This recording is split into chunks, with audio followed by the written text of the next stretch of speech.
ಮಾಡ್ದ books ತಗೊಂಡಿಂದು heavy ಇದೆಯಾ ಕೊಡಿಲಿ ಕೊಡು ಕೊಡು ನೋಡಿ ನಿಧಾನ ಹೋಗು ಓಡ್ತಾನೆ ವಿಡಿಯೋ ಮಾಡ್ಬೇಕಾ ಸೊ ಆಗಸ್ಟ್ ಸ್ಕೂಲ್ಗೆ ಹೋಗಿದ್ವಿ ಬುಕ್ಸ್ ಎಲ್ಲ ತಗೊಂಡ್ವಿ ಹಾಗೆ ಬರ್ತಾ ಒಂದು ಅರ್ಧ ಗಂಟೆ ಒಂದು ಸೈಕಲ್ ಓಡಿಸ್ತೀನಿ ಅಂದ ಸೊ ಹಿಂಗಾಗಿ ಸೈಕಲ್ ಓಡಿಸಿ ಬಂದ್ವಿ ಹಬ್ಬ ಸ್ಟೆಪ್ ಹೊತ್ಕೊಂಡು ಬಂದರೆ ಸಾಕಾಗ್ತಿದೆ ಇಲ್ಲಿ ನೋಡಿ ಇದೆ ರ್ಯಾಫರ್ಸ್ ಕೊಟ್ಟಿದ್ದಾರಾ ಅದು ಬಿಡೋದು ಎತ್ತಿಡು ನೀಟಾಗಿ ಅದಲ್ಲ ಅದು ಫೀಸ್ ಪೇ ಮಾಡಿದ್ದು ಅದರಲ್ಲೇನಿದೆ ಏನೋ ಪೇಪರ್ ಕಾಣಿಸ್ತಿದೆ ಹಾಂ ಅದ್ರ ಒಳಗಡೆ ಇನ್ನೊಂದೇನೋ ಇದೆ ಚೀಲದಲ್ಲಿ ಇದೆಯಾ ಸ್ಟಿಕ್ಕರ್ಸು ಸೊ ಫೀಸಲ್ಲೇ ಬುಕ್ಸು ಮತ್ತು ಸ್ಟಿಕ್ಕರ್ಸ್ ಎಲ್ಲ ಇರುತ್ತೆ ಯೂನಿಫಾರ್ಮು ನಮ್ಗೆ ಬೇಕಾದರೆ ತಗೋಬೇಕು ನಾವು ಈ ಸಲ ಯೂನಿಫಾರ್ಮ್ನ ತಗೊಂಡಿಲ್ಲ ಏನಕ್ಕಂದ್ರೆ ಒಂದು 3 ಯೂನಿಫಾರ್ಮು ಕರೆಕ್ಟಾಗಿದೆ ಸೈಜು ಕರೆಕ್ಟ್ ಇದೆ ಸೊ ಸುಮ್ಮನೆ ಏನಕ್ಕಂತ ಪುನಃ ತಗೊಂಡಿಲ್ಲ ಅವ್ನು ಬೆವ್ರು ನೋಡಿ ಎಷ್ಟೊಂದು ಬರ್ತಿದೆ ಫಸ್ಟು ಸ್ವಲ್ಪ ಹೊತ್ತು ಕೂತ್ಕೋ ಬಿಡೋದೇ ಇಲ್ಲ ಅವನು ಓಪನ್ ಮಾಡೋದು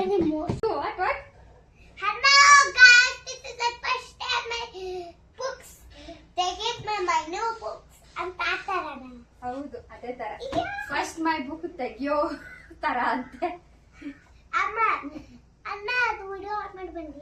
ವಿಡಿಯೋ ಆನ್ ಮಾಡಿದೀನಿ ಎಲ್ಲ ನೋಡ್ತಿದಾರ ನಿನ್ನ ಸೊ ನೀನ್ ಚೆನ್ನಾಗಿ ತೋರಿಸ್ಬೇಕು ಇವಾಗ ಯಾವ್ಯಾವ ಬುಕ್ ಏನು ಅಂತ ನನಗೆ ಇಂಗ್ಲಿಷ್ ಯುಕೆಜಿ ಬುಕ್ಸ್ ನೋಡಿ ಬುಕ್ಸ್ ಇದೇನಿದು ಕೊಡು ನೋಡ್ತೀನಿ ಓಪನ್ ಮಾಡ್ತೀನಿ ಏನಾದ್ರು ಮಾಡೋಣ ಇದು ಮೋಸ್ಟ್ಲಿ ಕ್ರಾಫ್ಟ್ಸ್ ಥಿಂಗ್ ಅನ್ಸುತ್ತೆ ಅವ್ರು ಆಲ್ರೆಡಿ ಹೇಳ್ಕೊಟ್ಟಿದ್ದಾರೆ ಮಕ್ಕಳ ಕೈಯಲ್ಲಿ ಕೊಡ್ಬೇಡಿ ನಾವು ಹೇಳಿದಾಗ ವಾಪಸ್ ಕೊಟ್ಬಿಡಿ ಅಂತ ಓ ಇದೆಲ್ಲ ಕ್ರಾಫ್ಟ್ಸ್ದು ನಂಬರ್ಸು ಮತ್ತೆ ಅದ್ರ ಹಿಂದೆ ಸ್ಪೆಲ್ಲಿಂಗ್ಸ್ ಇದೆ ಪ್ಲಸ್ ನಂಬರ್ಸು ನಂಬರ್ ಕಾರ್ಡ್ಸ್ ಆಗಷ್ಟೇ ಇದೆಲ್ಲ ಹಂಗೆ ಇಡೋಣ ಅದ್ರಲ್ಲಿ ಏನಿದೆ ಇರು ಇದು ನಂಬರ್ಸ್ ಕಾರ್ಡು ಸೊ ಇದು ಲಾಫಿಂಗ್ದು ಇಮೇಜ್ ಇದೆ ಅದ್ರ ಹಿಂದೆ ಲಾಫ್ ಅಂತ ಇದೆ ಸೊ ಮಕ್ಕಳಿಗೆ ಈಸಿಯಾಗಿ ಕಲೀಲಿಕ್ಕೆಲ್ಲ ಹೆಲ್ಪ್ ಆಗುತ್ತಲ್ವಾ ಆ ತರ ಒಂದು ಕಾರ್ಡ್ಸ್ದು 2 ಬಾಕ್ಸ್ ಇದಾವೆ ದೆನ್ ಆಯ್ತು ನೀನ್ ಬೇರೆ ತೋರ್ಸು ಅಷ್ಟೊತ್ತು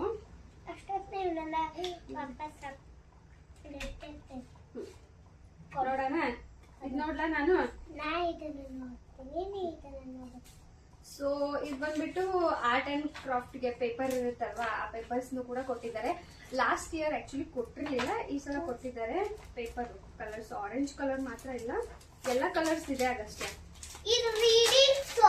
ಎಸ್ ಆಲ್ಮೋಸ್ಟ್ ಎಲ್ಲ ಕಲರ್ಸ್ ಇದೆ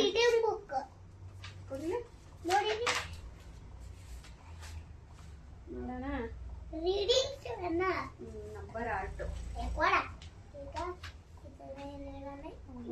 ಬಿಡಲ್ಲ ಅವ್ನ್ ಮಲಗ್ದಾಗ ಇನ್ನೊಂದ್ಸಲಿ ತೆಗೆದು ನೋಡ್ಬೇಕು ನಾನು ಅಷ್ಟೇ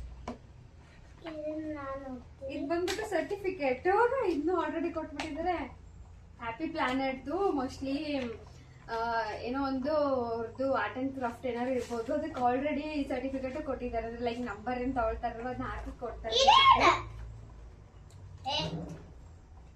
ಇದು ಬಂದ್ಬಿಟ್ಟು calm and down cards be a sloth starting from your finger and toes show down so ಇದ್ರ ಈ ಸಲ ತುಂಬಾನೇ ಇದೆ ನಮ್ಗೆ ಆರ್ಟ್ ಅಂಡ್ ಕ್ರಾಫ್ಟ್ ಥಿಂಗ್ಸ್ ಇದೆಲ್ಲಾನು ಲಾಸ್ಟ್ ಇಯರ್ LKG ಅಲ್ವಾ ಜಾಸ್ತಿ ಏನೂ ಇರ್ಲಿಲ್ಲ ಬರೀ ಬುಕ್ಸ್ ಮಾತ್ರ ಕೊಟ್ಟಿದ್ರು ಬಟ್ ಈ ಸಲ ತುಂಬಾ ಏನೇನೋ cards art and craft things ನ ಜಾಸ್ತಿನೇ ಕೊಟ್ಟಿದ್ದಾರೆ ಮರ್ಚ್ಬೇಕಿತ್ತು ನಂಗೆ ನಾನು ಹಾಕೊಂತೀನಿ ನೀನ್ ಬೇರೆ ಬುಕ್ ತೋರ್ಸಷ್ಟು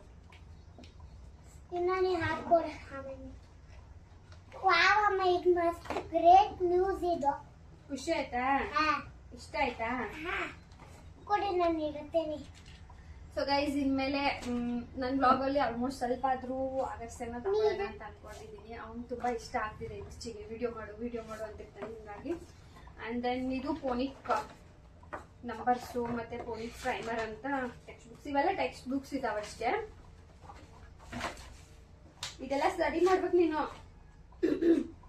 ಹೋದ ವರ್ಷ ಯಾವ ರ್ಯಾಂಕ್ ಬಂದೆ ಅದು ನೀನು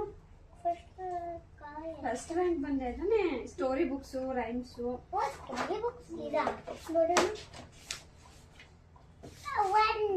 ಸೊ ಇದೊಂದು ಯೂನಿಫಾರ್ಮ್ ತಗೊಂಡಿಲ್ಲ, ಬಟ್ ಸಾಕ್ಸ್ ಎಲ್ಲ ತುಂಬಾ ಲೂಸ್ ಆಗಿದೆ. ಸಾಕ್ಸ್ ಎಲ್ಲ ತಗೋಬೇಕಾಗಿತ್ತು, ಬಟ್ ಅಲ್ಲಿ ಹೆಂಗಂದ್ರೆ ತುಂಬಾ ಕ್ಯೂ ಇತ್ತು. ಸೊ ಇನ್ನು ಇವ್ರಿಗೆ ಆಫೀಸಿಗೆ ಲೇಟ್ ಬೇರೆ ಆಗ್ತಿತ್ತಲ್ವಾ, ಅದಕ್ಕೆ ಇನ್ನೊಂದ್ ದಿನ ಸಾಕ್ಸ್ ಎಲ್ಲ ತಗೊಳ್ಳೋಣ, ಸಾಕ್ಸ್ ಮತ್ತೆ ಟೈ ಅಂತ. ಇವಾಗ ಬುಕ್ಸ್ ಮಾತ್ರ ತಗೊಂಡ್ ಬಂದ್ವಿ. ಅಮ್ಮ ಇವಷ್ಟರ ನೋಡ. ಸೊ ಇವತ್ ಪೂರ್ತಿ ದಿನ ಹಂಗೆ, ಮಕ್ಕಳಂದ್ರೆ ಹಂಗೆ ಅಲ್ವಾ, ತುಂಬಾ ಖುಷಿ ಆಗ್ತಿರ್ತಾರೆ ಅವರು ಈ ತರ ಎಲ್ಲ ನೋಡೋದ್ರಲ್ಲಿ. ಸೊ ಫುಲ್ ದಿನ ಇದ್ರ ಜೊತೆನೆ ಇರ್ತಾನೆ ಅವನು. ಇವಾಗ ನಾನು ಅಡ್ಗೆ ಮಾಡ್ಬೇಕು. ಹಂಗೆ UKG LKGಗೆಲ್ಲ ಇಷ್ಟಿಷ್ಟು ಪುಸ್ತಕಗಳು. ನಮಗೆಲ್ಲ 5th 6th ಬಂದರೂ ಕೂಡ ಇಷ್ಟು ಇರ್ತಿರ್ಲಿಲ್ಲ. 3 ಪುಸ್ತಕ, ಒಂದು ಮ್ಯಾಥ್ಸು, ಒಂದು ಸೈನ್ಸು, ಒಂದು ಕನ್ನಡ, ಇನ್ನೊಂದು ಸೋಷಲಲ್ಲೇ ಎಲ್ಲ ಇರ್ತಿತ್ತು. ಆ್ಯಂಡ್ UKG LKG ಇದ್ದಾಗಲಂತೂ ಬರೀ 3 ಪುಸ್ತಕ ಇರ್ತಿತ್ತು ಅಷ್ಟೇ. ಅವಾಗ ಇಂಗ್ಲೀಷು ಇರ್ತಿರ್ಲಿಲ್ಲ, ಏನೂ ಇರ್ತಿರ್ಲಿಲ್ಲ. ಖಾಲಿನಾ? ಇವಾಗ ಒಂದೊಂದೇ ಹೆಂಗಿತ್ತು ಹಂಗೆ ಜೋಡಿಸಿಟ್ಬಿಡು. ಅದಷ್ಟೇ. ಅಡುಗೆ ಚಪಾತಿ ಮಾಡ್ಲಾ? ಬರೀ ಅನ್ನ? ಹಾಂ ಮ್ಯಾಗಿ ಇಲ್ಲ. ಒಂದು ಚಪಾತಿ ತಿಂದು ಒಂಚೂರು ಅನ್ನ ತಿಂತೀಯಾ? Thank you. ಸೊ ಏನ್ ಮಾಡೋಣ ಅನ್ಕೊಂತ ಇದ್ದೆ ಅಷ್ಟರಲ್ಲಿ ಇದು ಕಡಲೆಕಾಳು ಇರುತ್ತಲ್ವಾ, ಇದನ್ನ ನೆನೆ ಹಾಕಿದ್ದೆ. ಇದು ಊರಿಂದ ತಂದಿದ್ದು, ಆಕ್ಚುಲಿ ನಮ್ದೇ ಹೊಲದಲ್ಲಿ ಬೆಳೆದಿದ್ದು. ಸೊ ಹಿಂಗಾಗಿ ಸ್ವಲ್ಪ ಜಾಸ್ತಿನೇ ತಂದಿದ್ದೆ, ಆಲ್ಮೋಸ್ಟ್ ಒಂದು 6 ತಿಂಗಳು ಆಗೋವರೆಗೂ ಅಂತ. ಇನ್ಮೇಲೆ ಪ್ರತಿದಿನ ಇದು ಕಡಲೆಕಾಳನ್ನ ಯೂಸ್ ಮಾಡೋಣ ಅಂತ. ಆಕ್ಚುಲಿ ಇದನ್ನ ಬೆಲ್ಲದ ಜೊತೆ ಮಾರ್ನಿಂಗ್ ಎದ್ದ ತಕ್ಷಣ ತಿಂದ್ರೆ ತುಂಬಾ ಅಂದ್ರೆ ತುಂಬಾ ಒಳ್ಳೇದು. ಬಟ್ ಕೆಲವೊಂದು ನಮ್ಗೆ ಡೈಲಿ ಆಗಲ್ವಲ್ಲ, ಹಿಂಗಾಗಿ ಸ್ವಲ್ಪ ಗ್ರೇವಿ ತರ ಪಲ್ಯ ತರ ಮಾಡ್ಕೊಳ್ಳೋಣ ಅಂತ. ಸೊ ಇವತ್ತು ಚಪಾತಿ ಜೊತೆ ಈ ಒಂದು ಪಲ್ಯನ ಮಾಡೋಣ ಅಂತ ಅನ್ಕೊಂಡಿದ್ದೀನಿ. ಇದ್ರ ರೆಸಿಪಿನ ನಿಮ್ ಜೊತೆ ಶೇರ್ ಮಾಡ್ತೀನಿ. ತುಂಬಾ ಚೆನ್ನಾಗಿ ಬರುತ್ತೆ ಗ್ರೇವಿನ ಮಾಡ್ಕೊಂಡ್ರೆ, ಕೊಬ್ಬರಿ ಎಲ್ಲ ಬಳಸ್ಕೊಂಡು. ಸೊ ಏನಿಲ್ಲ, ಇದು ಮಾಡೋಕ್ಕೆ ಫಸ್ಟು ಕಾಳುಗಳನ್ನು ಒಂದು 4-5 ವಿಸಲ್ ಮಾಡ್ಕೋಬೇಕು. ಫಸ್ಟು ಇದನ್ನ ತೊಳ್ಕೊಂಡ್ಬಿಡ್ತೀನಿ. ಸೊ ಒಂದಿನ ಕಾಳನ್ನ ಈ ಥರ ನೆನೆಸ್ಬಿಟ್ಟು ಅದನ್ನ ಸ್ವಲ್ಪ ತೊಳ್ಕೊಂಡು ಅದಕ್ಕೆ ಸ್ವಲ್ಪ ನೀರು ಹಾಕ್ಕೊಂಡು ಸ್ವಲ್ಪ ಸಾಲ್ಟು ಮತ್ತು ಚೂರು ಅರಿಶಿನ ಹಾಕ್ಕೊಂಡು ಬೇಯಿಸ್ಕೊಂಡ್ಬಿಡ್ತೀನಿ. ಕಾಳುಗಳೆಲ್ಲ ಹೆಂಗಂದ್ರೆ ತುಂಬ ತಿನ್ಬೇಕು. ಇವಾಗಿನ ಊಟದಲ್ಲಿ ಏನು ಅಷ್ಟೊಂದು ಸಿಗ್ತಾನೆ ಇಲ್ಲ. ಅದರಲ್ಲಿ ಚಿಕ್ಕ ಮಕ್ಕಳು ಆ್ಯಂಡ್ ಚಿಕ್ಕ ಮಕ್ಕಳ ಜೊತೆ ಓಡಾಡುವಂಥ ಪೇರೆಂಟ್ಸ್ಗೂ ಕೂಡ ತುಂಬಾ ಎನರ್ಜಿ ಬೇಕಾಗುತ್ತೆ. ಸೊ ಹಿಂಗಾಗಿ ವಾರದಲ್ಲಿ ಒಂದು 2-3 ಸಾರಿ ಕಾಳು ಪಲ್ಯಗಳು ಮತ್ತು ಒಂದು 2-3 ಸಲ ಸೊಪ್ಪು ಪಲ್ಯಗಳನ್ನ ಇಡೋದು ಒಳ್ಳೇದು.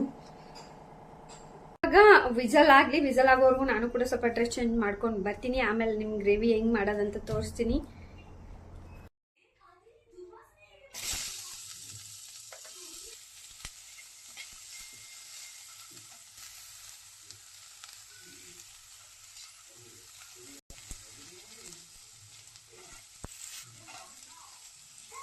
ಇದಕ್ಕೆ ಸ್ವಲ್ಪ ಗ್ರೇವಿನ ಮಾಡ್ಕೋಬೇಕಂತ ಚೂರಿ ಎಣ್ಣೆಯಲ್ಲಿ ಆನಿಯನ್ನ ಹಾಕ್ಕೊಂಡು ಬೇಯಿಸ್ಕೊತಾ ಇದ್ದೀನಿ. ಇದಕ್ಕೆ ಚೂರು ಧನಿಯಾ ಕಾಳನ್ನು ಕೂಡ ಸೇರಿಸ್ಕೊತಾ ಇದ್ದೀನಿ. ನಾನು ಹೆಂಗೆ ಗೊತ್ತಾ, ಏನು ಒಂದು ಮನೇಲಿ ಸ್ವಲ್ಪ ಥಿಂಗ್ಸ್ ಕಡಿಮೆ ಇದ್ದರೂ ಕೂಡ ಮ್ಯಾನೇಜ್ ಮಾಡ್ಕೊಂಡು ಅಡುಗೆ ಮಾಡೋದ್ರಲ್ಲಿ ಎಕ್ಸ್ಪರ್ಟ್ ನಾನು. ಟೊಮೆಟೊ ಇರಲಿಲ್ಲ, ಕೊತ್ತಂಬರಿ ಇರಲಿಲ್ಲ, ಕರಿಬೇವು ಕೂಡ ಇರಲಿಲ್ಲ. ಸೊ 3 ಇಲ್ಲದೇ ಒಂದು ಟೇಸ್ಟಿಯಾಗಿ ಗ್ರೇವಿ ಮಾಡೋಣ ಅಂತ ಸ್ವಲ್ಪ ಆನಿಯನ್ನು, ಧನಿಯಾ ಮತ್ತು ಹಸಿ ಕೊಬ್ಬರಿ ಇತ್ತು, ಅದನ್ನು ಮತ್ತು ಗೋಡಂಬಿ ಟೇಸ್ಟ್ ಕೊಡುತ್ತಲ್ವ, ಹೀಗಾಗಿ ಅದನ್ನು ಸ್ವಲ್ಪ ಫ್ರೈ ಮಾಡಿಕೊಂಡು ರುಬ್ಕೊಂಡೆ. ಆಮೇಲೆ ಈ ಕಡೆ ಕಾಳು ಕೂಡ ಚೆನ್ನಾಗಿ ಬೆಂದಿತ್ತು. ಇನ್ನೊಂದು ಕಡೆ ಚಪಾತಿಗೂ ಅಷ್ಟೇ ಹಿಟ್ಟು ಕಲಸಿ ಇಟ್ಟಿದ್ದೆ. ಇವಾಗ ಹೆಂಗಂದರೆ ಮಕ್ಕಳು ಮನೆಗಿದ್ದಾಗ ಬೇಗ ಅಡುಗೆ ಮಾಡಬೇಕಾಗತ್ತೆ. ಹೀಗಾಗಿ ಒಂದು ಸೈಡು ಅನ್ನಕ್ಕೂ ಇಟ್ಬಿಟ್ಟೆ, ಒಂದು ಸೈಡ್ ಅನ್ನ ಹಾಕ್ತಿದ್ದೆ, ಇನ್ನೊಂದು ಕಡೆ ಗ್ರೇವಿ ಮಾಡ್ಕೊತಾ ಇದ್ದೀನಿ. ಟೊಮೆಟೊ ಇರಲಿಲ್ಲಲ್ಲ, ಹೀಗಾಗಿ ಸ್ವಲ್ಪ ಹುಳಿಗೆ ಬೇಕು ಅಂತ ಹುಣಸೆ ಹಣ್ಣನ್ನು ನೆನೆ ಹಾಕ್ಕೊಂಡಿದ್ದೆ. ಸೊ ಈ ಕಡೆ ಏನು ಮಾಡಿಬಿಟ್ಟೆ, ಅದೇ ಪ್ಯಾನ್ಗೆ ಚೂರು ಎಣ್ಣೆ ಹಾಕಿ ಸಾಸಿವೆನ ಹಾಕ್ಕೊಂಡು ಏನು ರುಬ್ಕೊಂಡಿದ್ನಲ್ವ ಆನಿಯನ್ನು ಮತ್ತು ಕಾಜು ಅದೆಲ್ಲನೂ ರುಬ್ಕೊಂಡಿದ್ದನ್ನ ಹಾಕಿ ಸ್ವಲ್ಪ ಹೊತ್ತು ಫ್ರೈ ಮಾಡಿಕೊಂಡೆ. ಅದಕ್ಕೆ ಚೂರು ಅರಿಶಿನ ಪೌಡರು ಮತ್ತು ಸ್ವಲ್ಪ ಖಾರ ಪುಡಿ ಮತ್ತು ಸಾಲ್ಟು, ಚೂರು ಸಕ್ಕರೆನ ಹಾಕ್ಕೊಂಡು ಚೆನ್ನಾಗಿ ಬೇಯಿಸ್ಕೊಂಡೆ ಒಂದು 2 ಮಿನಿಟ್ಸು. ಅದಾದಮೇಲೆ ಹುಣಸೆ ರಸನ ಹಾಕಿದೆ. ಸೊ ಹುಳಿಗೆ ಟೇಸ್ಟಿಯಾಗಿ ಬರುತ್ತಲ್ವ, ಹೀಗಾಗಿ ಸೊ ನಾನು ಹೆಂಗಂದರೆ ಈ ಥರ ಏನಾದರೂ ಮಾಡ್ತಾ ಇರ್ತೀನಿ, ಬಟ್ ಟೇಸ್ಟಿ ಕೂಡ ಬರುತ್ತೆ. ಇನ್ನು ಅದಕ್ಕೆ ಸ್ವಲ್ಪ ಕಾಳನ್ನ ಹಾಕಿದೆ. ಇನ್ನೂ ಸ್ವಲ್ಪ ಕಾಳನ್ನ ನಾನು ಎತ್ತಿಟ್ಕೊಂಡಿದ್ದೆ. ಏನಕ್ಕಂದರೆ ಈ ಗ್ರೇವಿ ಇನ್ನೂ ಥಿಕ್ಕಾಗಿ ಬರಬೇಕಂದ್ರೆ ಈ ಕಡಲೆಕಾಳು ಬೇಯಿಸ್ಕೊಂಡಿರ್ತೀವಲ್ವ, ಆ ಬೇಯಿಸ್ಕೊಂಡು ಕಡಲೆಕಾಳನ್ನ ಸ್ವಲ್ಪ ರುಬ್ಕೊಂಡು ಪ್ಯೂರಿ ಥರ ಮಾಡಿಕೊಂಡು ಅದನ್ನು ಈ ಗ್ರೇವಿಗೆ ಆ್ಯಡ್ ಮಾಡಿದಾಗ ಗ್ರೇವಿ ಇದು ಥಿಕ್ನೆಸ್ ಬರುತ್ತೆ ಮತ್ತು ಟೇಸ್ಟಿ ಬರುತ್ತೆ. ಅದರಲ್ಲೂ ಅಗಸ್ತ್ಯ ಹೆಂಗಂದರೆ ಈ ಥರ ಆನಿಯನ್ನು ಕಾಳು ಏನು ತಿನ್ನೋದೇ ಇಲ್ಲ ಅಂತಾನೆ. ಸೊ ಈ ಥರ ಇದ್ದಾಗ ಯಾರು ತಿನ್ನಲ್ಲ ಅಂತಾರಲ್ವ ಮಕ್ಕಳು, ಅಂಥವ್ರಿಗೆಲ್ಲ ಗ್ರೇವಿ ಜೊತೆ ಚಪಾತಿ ರೈಸ್ನ ಹಾಕ್ಕೊಟ್ರು ಅವ್ರಿಗೆ ಇಷ್ಟನೂ ಆಗುತ್ತೆ, ಟೇಸ್ಟು ಕೂಡ ಚೆನ್ನಾಗಿ ಬರುತ್ತೆ. ಆ್ಯಂಡ್ ಕಾಳನ್ನೆಲ್ಲ ತಿಂದೇ ಇರೋರು ಅವ್ರಿಗೆ ಗೊತ್ತಿಲ್ದಂಗೆ ತಿಂದ್ಬಿಡ್ತಾರೆ. ಹೀಗಾಗಿ ಸ್ವಲ್ಪ ನೀರನ್ನ ಜಾಸ್ತಿ ಹಾಕಿದ್ದೀನಿ, ಏನಕ್ಕೆಂದರೆ ಇದು ಸ್ವಲ್ಪ ಬೆಂದಾದಮೇಲೆ ತಾನೇ ಗಟ್ಟಿ ಆಗುತ್ತೆ. ಹೀಗಾಗಿ ಸೊ ಈ ಕಡೆ ಗ್ರೇವಿ ರೆಡಿ ಆಯಿತು, ರೈಸ್ ಕೂಡ ಆಯಿತು. ಇನ್ನು ಬಂದುಬಿಟ್ಟು ಚಪಾತಿ ಮಾಡ್ಕೊತಾ ಇದ್ದೀನಿ. ಸೊ ಈ ಥರ ಗ್ರೇವಿನ ಮಾಡಿಕೊಂಡ್ರೆ ನಾನು ಸಾಂಬಾರೆಲ್ಲ ಸಪ್ರೇಟಾಗಿ ಮಾಡೋದೇ ಇಲ್ಲ, ಚಪಾತಿಗೂ ಅನ್ನಕ್ಕೂ ಇದೇ ಆಗಿಬಿಡುತ್ತೆ. ಹೀಗಾಗಿ ಇನ್ನು ನಾನು ತುಂಬ ಅಂದರೆ ತುಂಬ ಆಯಿಲ್ ಲಿಮಿಟೆಡಾಗಿ ಬಳಸೋದು, 1 kg ಮಾತ್ರನೇ 1 ತಿಂಗಳಿಗೆ ಬಳಸೋದು ನಾವು. ನೀವು ಬಿಲೀವ್ ಮಾಡ್ತಿರೋಲ್ಲೋ ಗೊತ್ತಿಲ್ಲ. ಇನ್ನು ಚಪಾತಿನ 2 ಮಿನಿಟ್ಸ್ ವೀಡಿಯೋ ಮಾಡೋಕ್ಕಂತ ಹೋದ್ಬಿಟ್ಟೆ, ಸ್ವಲ್ಪ ಸೀದೋಯ್ತು ಅಷ್ಟೇ. ಇಲ್ಲಿ ನೋಡ್ಬೋದು ನೀವು, ಆಗಲೇ ಇದೆಷ್ಟೊಂದು ತೆಳ್ಳ ಕಾಣಿಸ್ತಾ ಇತ್ತು, ಬಟ್ ಒಂದು 2 ಮಿನಿಟ್ಸ್ ಬಾಯ್ಲ್ ಆದಮೇಲೆ ಈ ಥರ ತಿಕ್ ಆಗುತ್ತೆ ಅದು. ಇದು ಪುರಿ ಜೊತೆನೂ ಚೆನ್ನಾಗಿರುತ್ತೆ, ಜೋಳದ ರೊಟ್ಟಿ ಜೊತೆನೂ ಚೆನ್ನಾಗಿರುತ್ತೆ, ಚಪಾತಿ ಜೊತೆ ಕೂಡ ಚೆನ್ನಾಗಿರುತ್ತೆ. ಸೊ ವೆಜಿಟೇಬಲ್ ಕಡಿಮೆ ಇದ್ದಾಗ ಕೂಡ ಈ ಥರ ನೀವು ಟ್ರೈ ಮಾಡ್ಕೋಬಹುದು.